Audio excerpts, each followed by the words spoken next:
তো বন্ধুরা, আজকে সারাটা দিন মেঘ কাটলো, এখনও মেঘ আছে। আর আমি যাব এখন হাট, শ্যামের হাট, যেটা আমাদের এখানে সপ্তাহে 3 দিন বসে।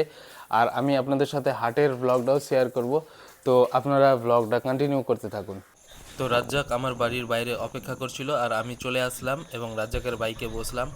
আর এখন আমরা চললাম হাটের উদ্দেশ্যে। আর এটা হলো আমার গ্রামের স্কুল, চিতলিয়া হাই মাদ্রাসা। আর আমরা এই রাস্তা দিয়ে চললাম হাটের দিকে, গ্রামের রাস্তা। যেহেতু দুদিন ধরে বৃষ্টি পড়ছে, তাই জন্য এরকম রাস্তা ভেজা ভেজা। আর এটা হলো আমাদের গ্রামের ছোট্ট একটা নদী, যেটার নাম হলো বাগরাহী নদী। রাস্তার পাশ দিয়ে নদীটা বয়ে চলেছে। খুবই সুন্দর লাগে এই জায়গাটা, কারণ একদিকে নদী আর একদিকে হচ্ছে আমের বাগান আর মাঠও আছে। বাঁ সাইডে যেটা দেখতে পাচ্ছেন সেদিকে বাগান আছে, মাঠ আছে, আর ডান দিকে পুরোটাই নদী আছে।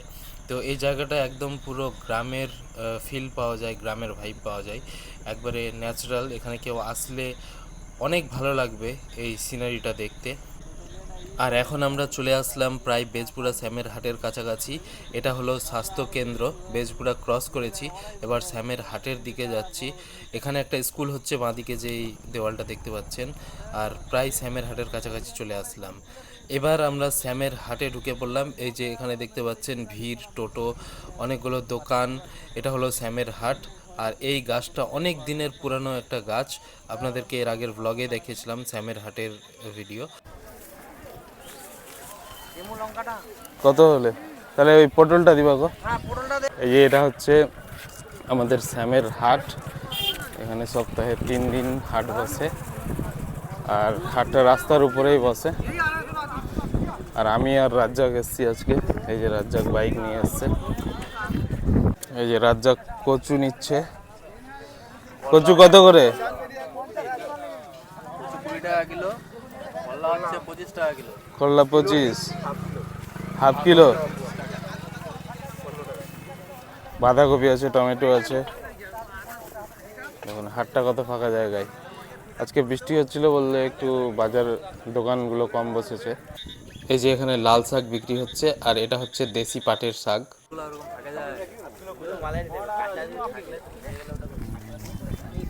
এই যে এটা হচ্ছে বেজপুরা শ্যামের হাট, আর রাস্তার দুই পাশে হাট বসেছে। আর এটা সপ্তাহে 3 দিন বসে এখানে, সোম, বৃহস্পতি আর শনি। আর আমি আর রাজ্জাক এসেছি এই হাটে। তো আপনারা ব্লগটা দেখতে থাকুন। এরকম গ্রামগঞ্জের হাট কে কে করেন অবশ্যই কমেন্টে জানাবেন। ওনা ফল নিমুড়ে চ না, ফলের ইয়াটা চ দাঁড়া, ওনা ফল লিমু। আর এই হাটে আবার এখানে ফলেরও দোকান আছে, বিভিন্ন রকমের ফল এখানে পাওয়া যায়।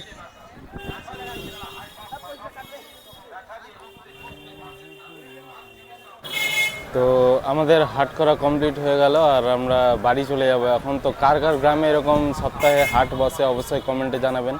আর এরকম গ্রামগঞ্জের ভিডিওগুলো দেখতে হলে আমার এই চ্যানেলটাকে অবশ্যই সাবস্ক্রাইব করে রাখবেন। আমি বিভিন্ন জায়গায় ঘুরে আপনাদেরকে বিভিন্ন জায়গার গ্রামগঞ্জের হাট, গ্রামগঞ্জের বিভিন্ন রকমের নদী, নালা, প্রাকৃতিক পরিবেশ সব কিছু আমি আপনাদেরকে দেখাবো। তো অবশ্যই আমার চ্যানেলটাকে সাবস্ক্রাইব করে রাখবেন। তো এবার আমাদের হাট করা কমপ্লিট হলো, আর রাজ্জাকের গাড়িতে উঠে পড়লাম, আর বাড়ির উদ্দেশ্যে রওনা দিব এবার। আর হাট থেকে বেরিয়ে যাচ্ছি, যেখানে শ্যামের হাটের বোর্ড লাগানো আছে। আর আমরা হাট থেকে বেরিয়ে পড়লাম, এবার বাড়ির উদ্দেশ্যে যাচ্ছি। আর এইরকম সিম্পল গ্রামগঞ্জের ব্লগ পাওয়ার জন্য আমার চ্যানেলটাকে অবশ্যই সাবস্ক্রাইব করে রাখবেন। আজকের জন্য এখানেই শেষ।